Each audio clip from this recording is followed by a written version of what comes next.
जादू देखने के लिए तैयार हो जाओ। चलो गरवा की फ्लाइट में चलते हैं। जरा सोचो, तुम गरवा के फ्लाइट में हो, एक ऐसी जगह जहां हर बादल में कहानी छुपी है और हर तारा राज की बात करता है। जैसे जैसे तुम आसमान में उड़ते हो, उत्सुकता बढ़ती जाती है।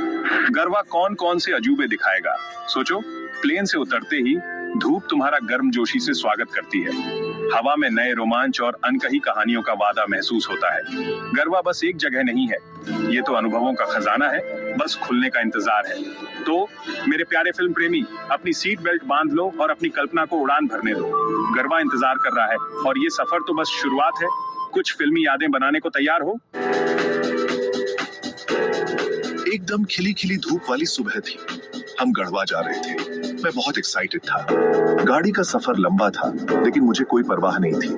मैं सोच रहा था कि हम कितना मजा करेंगे। आखिरकार हम गढ़वा पहुंच गए। शहर में रौनक ही रौनक थी। हर जगह लोग थे। सड़कों के किनारे दुकानें थी। मुझे खाने की अच्छी अच्छी खुशबू आ रही थी। मेरे पेट में चूहे दौड़ रहे थे। अब कुछ यमी फूड ढूंढने का। बिरसा मुंडा पार्क बहुत बड़ा और हरा भरा था। कितने सारे पेड़ थे। हवा ताजी और ठंडी लग रही थी। मैंने गहरी सांस ली।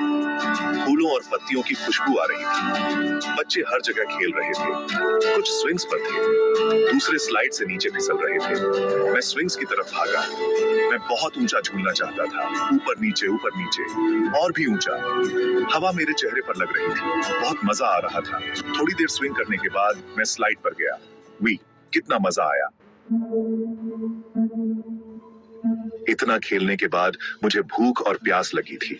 हमें आइसक्रीम बेचने वाला एक ठेला मिला। मैंने अपना फेवरेट लिया, मैंगो फ्लेवर। ये ठंडा और स्वादिष्ट था। गर्मी के दिनों के लिए परफेक्ट ट्रीट। इसके बाद हमने पानी पूरी खाई। वे बहुत क्रिस्पी और टैंगी थी। मैंने बहुत सारी खाई। मेरा पेट खुश था। पेट भर जाने के बाद हम और एडवेंचर्स के लिए तैयार थे। हम रिलायंस मॉल गए। ये बहुत बड़ा था। अंदर बहुत सारी शॉप्स थी। कपड़े, टॉयज, बुक्स, सब कुछ था। मुझे ऐसा लगा जैसे मैं किसी कैंडी स्टोर में हूँ। मैंने सारे रंग बिरंगे कपड़े देखे। मैं सब कुछ खरीदना चाहता था। हम टॉय स्टोर भी गए। वहाँ बहुत सारे अमेजिंग टॉयज थे। मैंने एक बड़ा टेडी बेयर देखा जिसे मैं घर ले जाना चाहता था। हमने शॉप्स में घूमते हुए घंटों बिताए। बहुत मजा आया। हमने फूड कोर्ट में स्नैक्स भी खाए। मेरे पैर चलने से थक गए थे, लेकिन मैं खुश था। हमारा आखिरी स्टॉप बाजार इंडिया था। ये एक बस्टलिंग मार्केट था जहां देखने के लिए बहुत कुछ था। वहां सुंदर कपड़े, चमकदार ज्वेलरी और स्वादिष्ट स्नैक्स थे। हवा में अलग अलग खुशबुएं थी। हम संकरी गलियों से गुजरते हुए रंग बिरंगी चीजों को देखते रहे। मुझे एक शॉप से एक सुंदर स्कार्फ भी मिला। यह हमारे एडवेंचर का परफेक्ट अंत था। जैसे ही हम वापस घर जा रहे थे, मैंने उस सारे मजे के बारे में सोचा जो हमने किया था। गढ़वा एक अमेजिंग जगह थी। मैं जल्द ही फिर से आने का इंतजार नहीं कर सकता। झारखंड का एक छोटा सा शहर अपनी गर्माहट के लिए जाना जाता था। लोग आसानी से मुस्कुरा देते थे, हमेशा मदद के लिए तैयार रहते थे। गढ़वा में जिंदगी सिंपल थी। सब एक दूसरे को जानते थे। ये एक ऐसी जगह थी जहां दिल मिलते थे। अमित, गढ़वा का एक नौजवान, अपने शहर से बहुत प्यार करता था। वो इसकी हर गली और हर कहानी जानता था। वो मिलनसार था, बिल्कुल सबकी तरह। अमित खुशियां फैलाने में यकीन रखता था। उसे छोटी छोटी चीजों में खुशी मिलती थी। एक सनी डे मोनी गढ़वा पहुंची। वो एक बड़े शहर से थी। मोनी अपने दादा दादी से मिलने आई थी। वो थोड़ी लॉस्ट और अजीब महसूस कर रही थी। सब कुछ इतना अलग था। अचानक उसकी टक्कर अमित से हो गई। वो गाना गुनगुनाते हुए चल रहा था। सॉरी, मोनी ने शर्माते हुए कहा। अमित मुस्कुराया। No problem, are you new here? और ऐसे ही उनकी दोस्ती शुरू हुई। अमित ने मोनी को शहर घुमाने की ऑफर की। वो उसे फेमस शिव मंदिर ले गया। मंदिर बहुत पुराना और खूबसूरत था। मोनी को वहां एक तरह की शांति मिली। उन्होंने स्ट्रीट वेंडर से जलेबी खाई। मीठे स्वाद ने मोनी के चेहरे पर मुस्कान ला दी।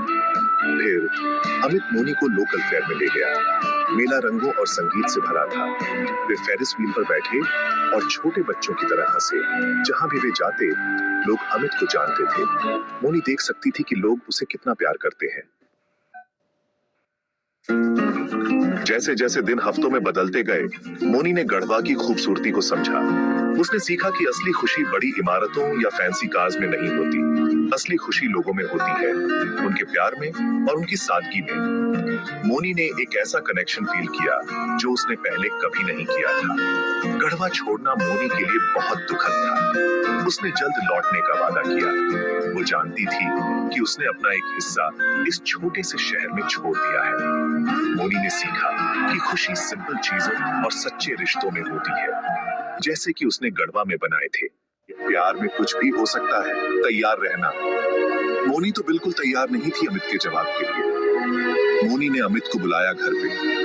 दिल धड़क रहा था, चेहरे पे बड़ी सी स्माइल। उसने अमित को एक गुलाब दिया और बोली, I love you Amit, will you marry me? Amit मुस्कुराया और धीरे से बोला, sorry Moni, I am in love with someone else. प्यार में क्या क्या होता है ना, है ना?